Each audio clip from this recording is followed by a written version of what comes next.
Oh no, it's gone. Why? As soon as I got home, I couldn't help but to scream. I looked everywhere, but I couldn't find my treasure, the $5,000 ring. Oh, that expensive-looking one? My sister wanted it, so I gave it to her. Oh, it's fine, right? No, it's not fine. That was given to me by my mother, and it's irreplaceable to me. Oh, shut up. I'm the one who has been supporting you, so don't talk crap about my decisions. I'll divorce you if you don't quiet down, okay? I could leave you any time I want to, you know? All you have to do is say, yes, I understand, and obey me. I bit my lip and burst into tears at his arrogance. Fine, then if my husband Dan is going to go that far, then I also have an idea. He better not underestimate what I'm capable of. My name is Nora. I am a full-time housewife who turned 37 this year. I used to work as a nurse before I got married, but I quit my work when I got married at the request of my husband, Dan. Dan was working as a salesman for a company at the time of our marriage, but he recently changed his job. He now works from home. Since Dan and I share the same hometown, both our parents live nearby. And although we do not live together with Dan's parents or my parents, both of our parents live very close to where Dan and I live. And we have no kids. It's not that we didn't decide to have kids, but even after 10 years of marriage, we weren't blessed with a baby. After about 5 years of marriage, I went to the clinic once for a checkup and found no issues on my part. As for Dan, I don't even know if there's an issue or not because Dan has never gone to the clinic, no matter how many times I have urged him to do so. But I am not going to complain about it, nor am I going to force him to go to the clinic for a checkup.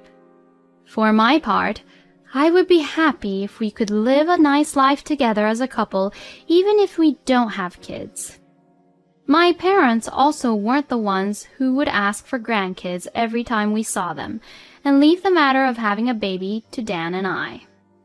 But my mother-in-law Lauren had a completely different view. She would come to my house unannounced and without telling me, and every time we saw each other, she would ask if I got pregnant yet with her grandchild. I could understand that she wanted to see her grandchild, but her constantly asking me about getting pregnant was stressing me out and was really getting to me. And Lauren also complains about my housework. Oh, Nora, what's with the way you fold the laundry? You're a housewife, so you should be more careful. What? Is there something wrong with it? I'm just doing it normally. Oh, you're always talking back. You're acting like that to Dan too, aren't you? No, no. You have to support your husband properly. If you can't do that, then you're not qualified enough to be his wife. Every time she would say anything, it would always go like that. It could be a small thing, but when they pile up, it becomes an unbearable pain. I have talked to Dan about it, but he just won't listen to me at all. And actually, even Dan was giving me a hard time. Hey, about your mother, I get really hurt when she says such terrible things to me, you know. You could at least talk to her about it. You married me to be a family with me and to be my wife because you wanted to, right? Just listen to what my mom has to say. And why don't you just stop complaining and do the housework properly? I'm busy with work, but you're doing nothing. Dan doesn't seem to want to get into trouble with Lauren, who is really stubborn, so he's always trying to make me feel guilty. And even though it was Dan who requested that I become a housewife, he would always look down on me and say that since I don't work, I'm not busy when I am busy with house chores. Just dealing with Lauren and Dan is enough, but recently another problem has come up. And that was Dan's sister Justine.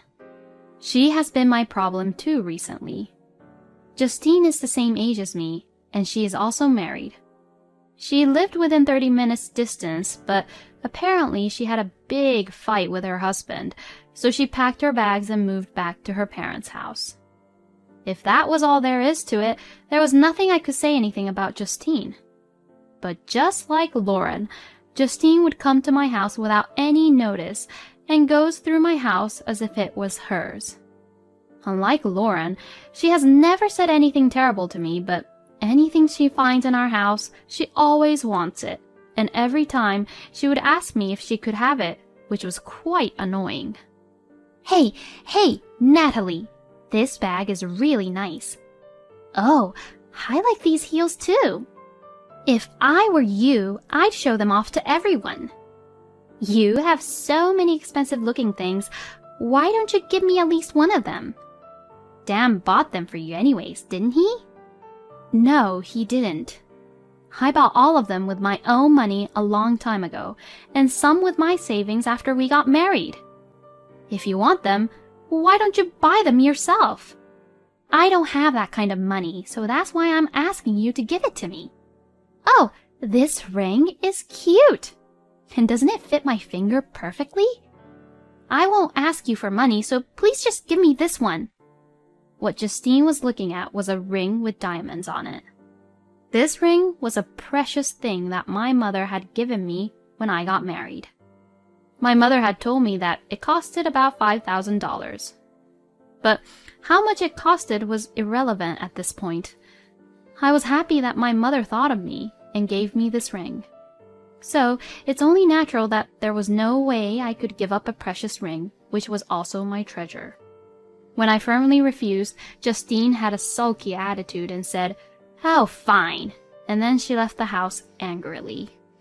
I then decided to move the ring out of the drawer and put it into the bedroom closet, just in case. This way, the next time someone looks into my dresser, they wouldn't know where I put the ring. If I went this far, Justine would surely give up on the ring as well. And that day I had gone to a nearby supermarket to buy ingredients for dinner. Normally, I would go home as soon as I bought what I wanted, but I happened to run into one of my neighbors, so we talked to catch up for about 30 minutes. After that, I was able to go back home without any incident, but as soon as I entered the living room, I felt somewhat strange. The arrangement of the furniture seemed to have changed somehow. And it wasn't just the living room.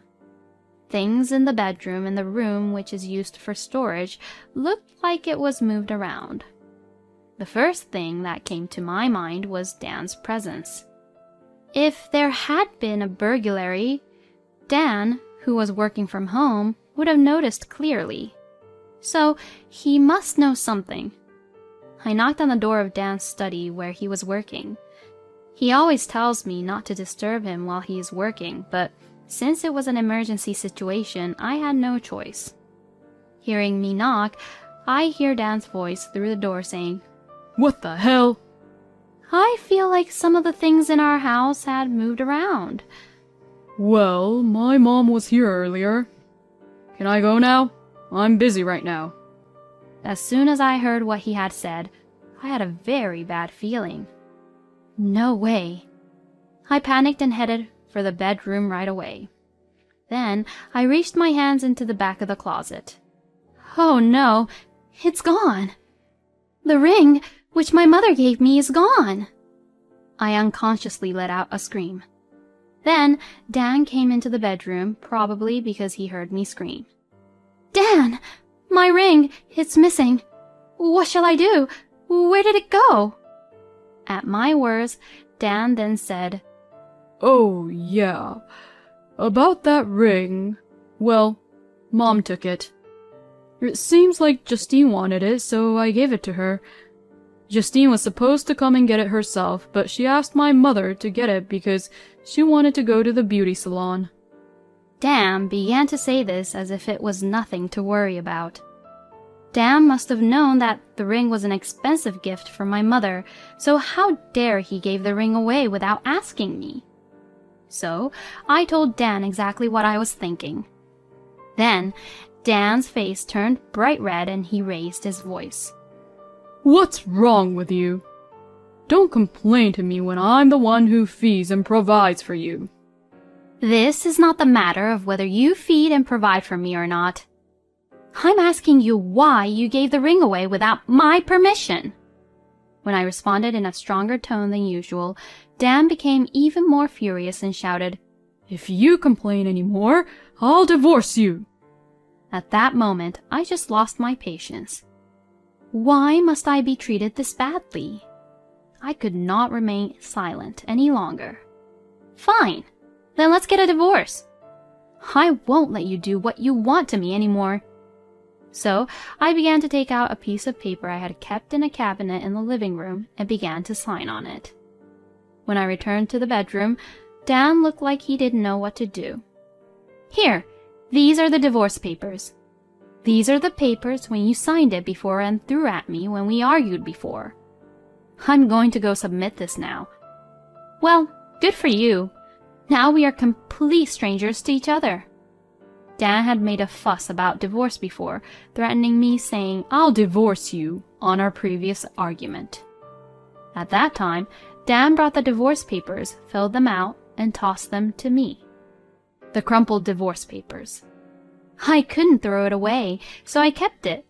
But I never thought that the day would come when I would actually use it. Then I left Dan, who looked like he was in a panic, not knowing what to do from this helpless situation, as I packed up my belongings. The things I needed to bring with me weren't much, and my suitcase was smaller than I had expected, and I was ready to leave immediately. Well then, goodbye. Please live happily with your mother and sister whom you love so much. As I said goodbye, I left the house. I thought I heard Dan call my name on the way out, but it was too late for that. Then I went to go file the divorce papers. And after, I decided to return to my parents' house. A few days passed. While I was watching TV at my parents' house, my phone rang. I picked it up immediately, but it hung up before I could answer it. Then I got another call. On the screen, I could see that Justine was calling me. While I was wondering whether to answer the phone or not, it hung up again. Then I received another call from Justine.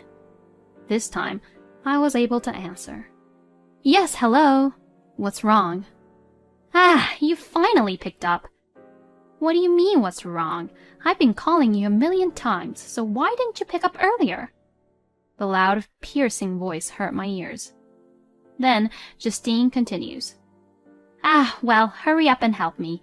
The police are at the party. Just come over here anyways. That's all she screamed to me, and then she hung up the phone. So I got ready quickly and ran out of my parents' house, and I drove to the party venue where Justine was at.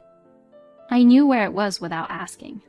Oh, Nora, you're so slow. Hurry up and explain to him. Justine was waiting for me just after I got out of my car. She pulls me by the hand and I follow her. Justine opened the door to the banquet hall loudly. And there, I saw people whom I've seen before. And that was because they were holding a middle school reunion at the venue, and it was the middle school where I went to. Actually, Justine and I were in the same class when we were in middle school. Of course, I had been invited to today's reunion, but Dan did not allow me to attend at the time, so I couldn't RSVP and go to the reunion in the end. I looked at the policeman, as Justine called him, and he was smiling awkwardly at me. And his name is Hugh, and in order not to let Justine escape, he moves in front of me. He's accusing that I stole this ring from your house without permission. That's not what happened, right? Nora, you gave this to me, right? Right? Justine held the ring in front of my eyes, and it looked like she was begging me to help her desperately. Of course, there was no way I would play along with her. Your mother came into my house and took this ring without my permission while I was gone. And you are wearing it without my permission. I never allowed you to wear the ring. Justine bit her lip in frustration. But it looks like she still won't let go of the ring. If you give it back to me here and now, I won't make a big deal out of it. If you don't want to do that either, then you'll know what'll happen, right?" When I said that, Hugh took one step forward to Justine's direction. Perhaps intimidated by the power of Hugh, who's really tall, Justine finally took off the ring and handed it to me. Ugh, God! You could have at least given it to me. You're such a stingy, cheap woman. Hearing what she has said to me, apparently it seems like Justine has not learned her lesson yet. Well, if that's the case, I have an idea. I took a deep breath and spoke as loudly as I could. "Oh, is that what a person who took the $5,000 ring without my permission should be saying? Maybe we should go talk to the police together after all. Oh, and of course, your husband should be there too.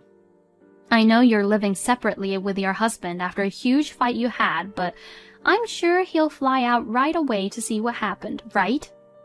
Good for you!" My voice was pretty loud enough, and everyone in the hall was staring at us. Justine, who had attracted the attention of not only her classmates who were around her, but also those at the edge of the hall, seemed to be really embarrassed at what was happening. Her face turned bright red, and her eyes were all teary. Finally, she couldn't take it anymore and said, "This is terrible," and ran out of the banquet hall while hiding her face. I hope she will reflect a little on her behavior and attitude now. I felt a little bad to have spoiled the reunion as everyone was enjoying before this happened. I apologized to my classmates and left the venue. Then Hugh said to me, "I'm glad you got your ring back." "Oh, I'm so sorry, Hugh. I'm sorry you had to help me with all this just because you became the police officer." Indeed, I knew in advance that Justine would surely wear the ring to this reunion. Justine had told me that she would wear the ring when I called Dan to inform him about filing the divorce papers.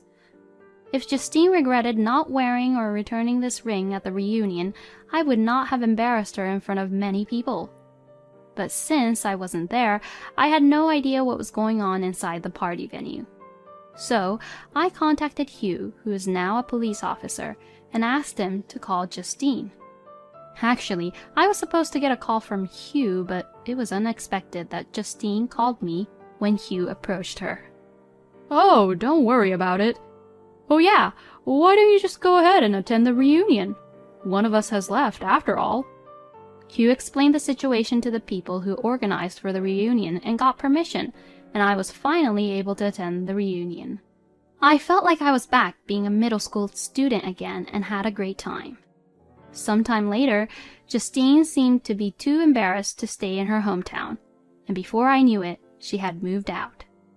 I thought she had gone back to her husband, but apparently not. I don't know where she went, but in any case, she and I will never cross paths again. Justine must be actually very disappointed that she can no longer stay at her parents' house, which she loved so much. And Lauren seems to be quite shocked by her daughter's disappearance as Justine left without telling her where she went and her son's divorce and is now living a lonely, sad life. This is what Lauren and Justine deserves. Oh, and my ex-husband contacted me the other day. He said that he wanted to start over with me. "I never had any intentions to divorce you." He cried to me over the phone, but of course, there was no way I would ever get back with him anymore.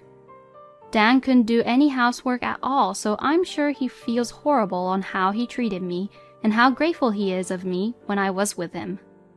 A mutual friend of ours told me that when she happened to see Dan at the supermarket, he was wearing a crumpled shirt, looking exhausted, and had a large amount of frozen food in his shopping basket, so there was no doubt that Dan was regretting what had happened between us. Seeing how dirty and exhausted he looked like, it seems like his neighbors were also making rumors about him. I hope that Dan, Justine, and Lauren will reflect back to what they had done.